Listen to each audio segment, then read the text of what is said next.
What would happen if the Aegean Sea turned into a war zone, dragging Greece, Turkey, and even NATO into an all-out conflict? Picture this. Warplanes streaking across the Aegean skies, warships patrolling the choppy waters, and the entire eastern Mediterranean on edge, missiles launched. Borders reinforced, military units on high alert in both Athens and Ankara. The world watches as two NATO allies clash, threatening global stability. This is a scenario many hope would never happen, but now it seems more likely than ever.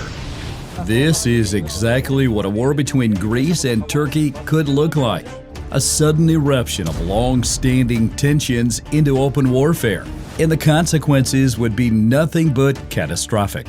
While the scenario is purely hypothetical, it is based on real-world tensions, historical disputes, and expert military assessments. The goal of this video is to explore possible outcomes, not to promote conflict. So how could these things escalate to this point? And what happens next? Let's break down the modern-day flashpoints that have turned this long-standing rivalry into a potential war zone. Let's get one thing straight. A Greek-Turkish war wouldn't just erupt out of nowhere. It would be the culmination of decades of escalating tensions. And as it stands, we already have all the ingredients for a deadly conflict. The competition over the Mediterranean's vast energy reserves has pushed Greece and Turkey to the edge. Billions of dollars worth of oil and gas lie beneath the waves.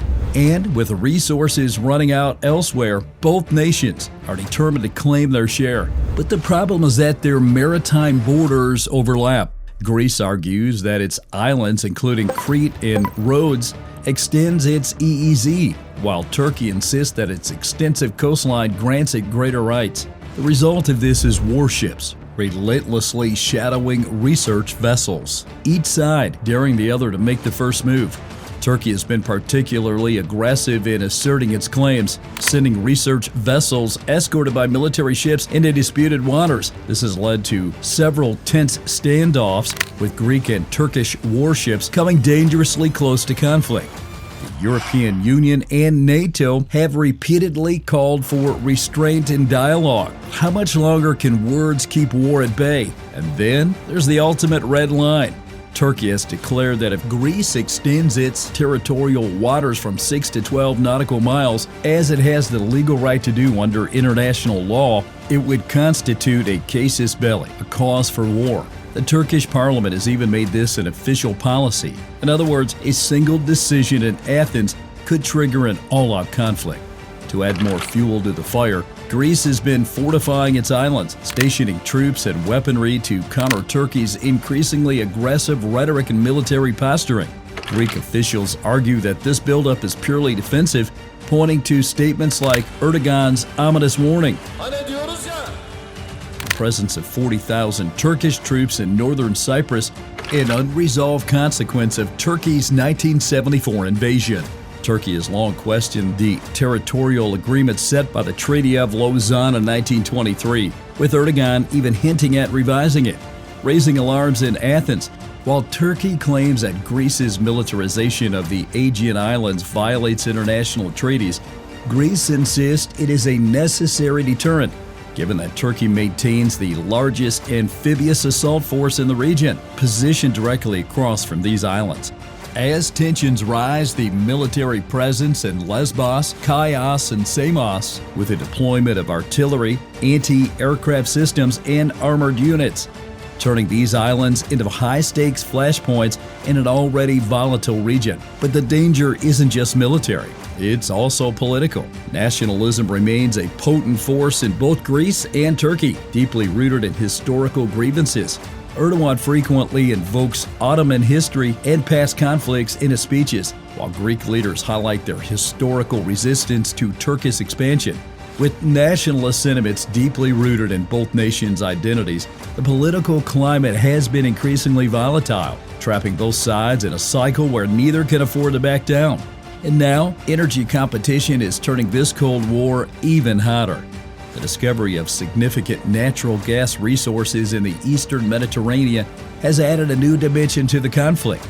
Both Greece and Turkey, along with other regional players like Cyprus, Israel, and Egypt, have significant economic stakes in these resources. Control over these reserves could transform national economies, making the stakes even higher. The formation of the East Mediterranean Gas Forum, which excludes Turkey, has only worsened Ankara's sense of isolation and threat.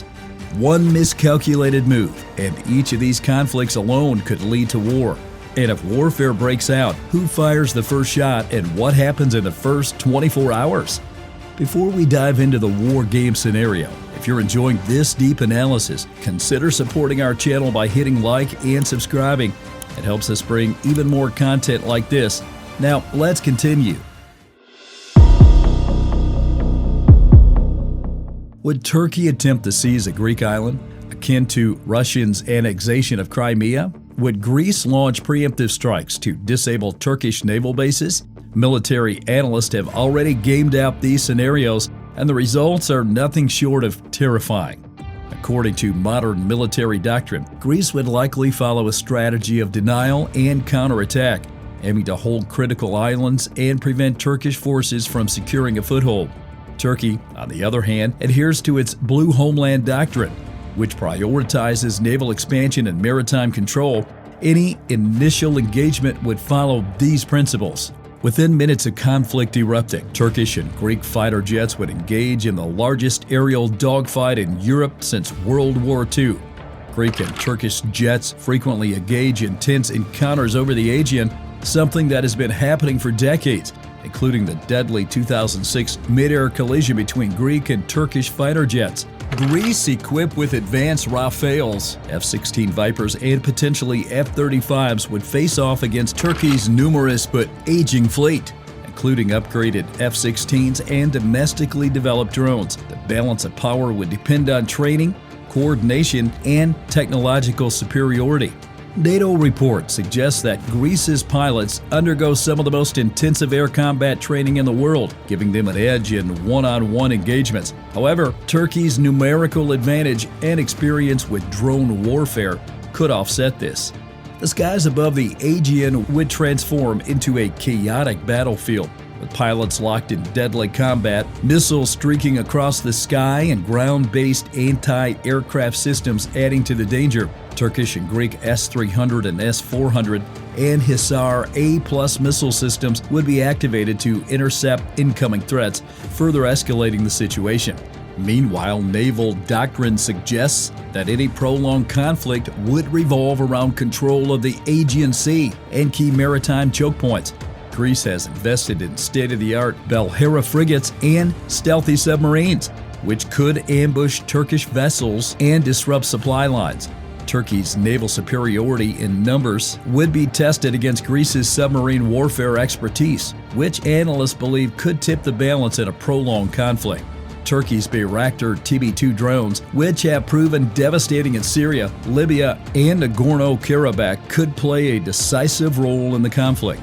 Military assessments suggest that these drones would be used to strike Greek military installations, gather intelligence, and neutralize air defenses. However, Greece has recently acquired Israeli anti-drone technology, which could counteract these threats. The effectiveness of electronic warfare systems would be a determining factor in this domain. Beyond the battlefield, both sides would likely engage in cyber warfare, attempting to disrupt each other's command and control systems, communication networks, and critical infrastructure. A 2023 NATO report warned that cyber attacks could trigger power outages, financial instability, and civilian panic, escalating the chaos even further. The conflict would also have significant economic and diplomatic repercussions. Global markets could react negatively to the instability in the Eastern Mediterranean, leading to fluctuations in oil and gas prices. Key regional players, such as the European Union, the United States, and Russia, would be drawn into the conflict, each with their own interests and agendas. Diplomatic efforts to broker a ceasefire would be intense, but military strategists argue that neither side would easily back down, given the strategic importance of the region. According to defense analysts, the first 72 hours of a Greek-Turkish war would be truly critical. If either side were to secure a quick, decisive victory, diplomacy might still hold. But if the conflict drags on, a wider regional war could become inevitable. So, how would the world react to such a conflict?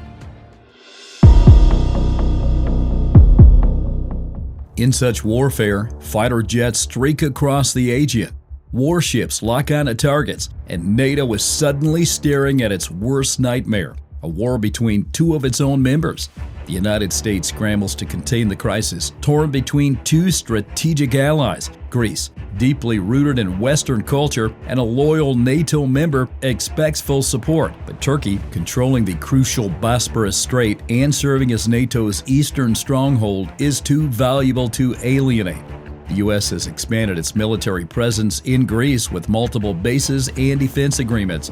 While in Turkey, access to Incirlik Air Base remains strategically important but increasingly strained due to geopolitical tensions. Meanwhile, the European Union is in turmoil. France, a staunch defender of Greece, moves quickly, deploying naval forces in a show of strength. But Germany hesitates, unwilling to jeopardize its economic ties with Turkey or risk backlash from millions of Turkish citizens within its borders. Internal divisions deepen, paralyzing the EU's ability to act decisively. And then there's Russia, watching, waiting, and ready to exploit the chaos. A NATO weakened by infighting is exactly what Putin wants. A distracted Turkey might be lured further into Moscow's orbit, altering the balance of power in the Middle East and the Black Sea. If NATO cracks under the strain, Russia wins without firing a shot. Half a world away, China takes notice. The Mediterranean is a key artery for its Belt and Road Initiative, and a war in the region threatens to derail its economic ambitions. Disrupted trade routes, surging oil prices, and a financial downturn could send shockwaves through Beijing's carefully calculated plans. But the most immediate catastrophe unfolds on the ground.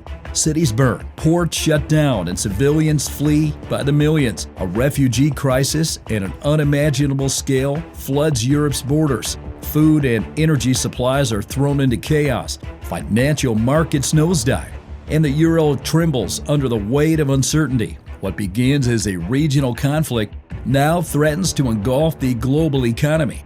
The truth is, a war in the Aegean wouldn't just reshape the region, it would shake the entire world order, which leads us to the final question: is war inevitable?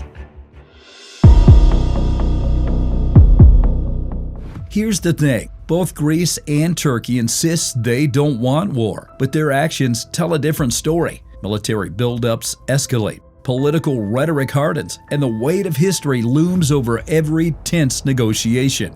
The question is no longer whether war is possible, it's whether it still can be avoided. Diplomats race against the clock. NATO scrambles to broker peace. Washington pushes for emergency talks, and the EU debates sanctions. Past NATO interventions, such as the 1996 EMEA crisis mediation, show that de-escalation is possible, but only if both sides are willing to compromise. Most recently, Greece and Turkey have engaged in NATO-led de-escalation talks to prevent accidental military clashes in the Aegean, establishing direct communication channels between their armed forces. In 2023, the two countries also agreed to resume confidence-building measures, including military deconfliction efforts, to avoid unnecessary provocations. However, despite these diplomatic efforts, tensions remain high, with each side accusing the other of undermining peace initiatives. The Montreux Convention and previous diplomatic agreements have prevented full-scale conflict before, yet each new crisis tests these diplomatic safety nets. The best-case scenario would be that cooler heads prevail, agreements are reached, tensions ease, and the crisis is frozen. And the worst-case scenario? A slight miscalculation. A pilot pressing the wrong button, a missile fired in the wrong place at the wrong time, and then, in an instant, the Aegean ignites. And if that happens, one thing is certain: it won't just be Greece and Turkey that pay the price. Let us know your thoughts in the comment section.